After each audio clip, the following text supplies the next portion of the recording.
Every 7 minutes, a new cyber fraud is reported in India. From fake KYC calls to deepfake scams, hackers are getting smarter every day. Are you next? Let's break down exactly how these scams work and what you can do to stay safe.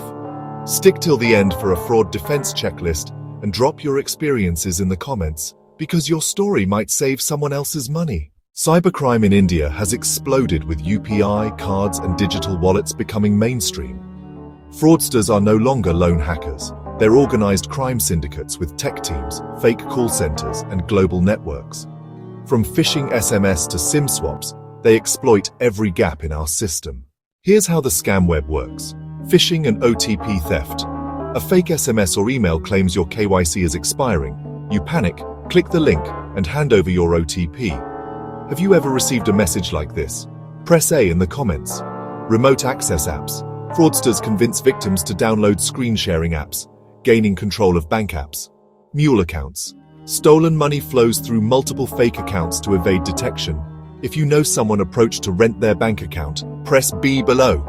Deepfake scams. AI-generated voices and faces impersonate relatives or officials to trick you into transferring funds. Your transactions travel through a web of issuers, acquirers, payment switches like NPCI, and fraud detection systems like TSYS and Infosys Finacle. Fraudsters exploit these blind spots. Instant UPI transfers that bypass manual verification. Merchant networks that don't flag high-risk transactions fast enough. Outdated fraud models that miss new scam tactics. Let's look at how this works in the real world.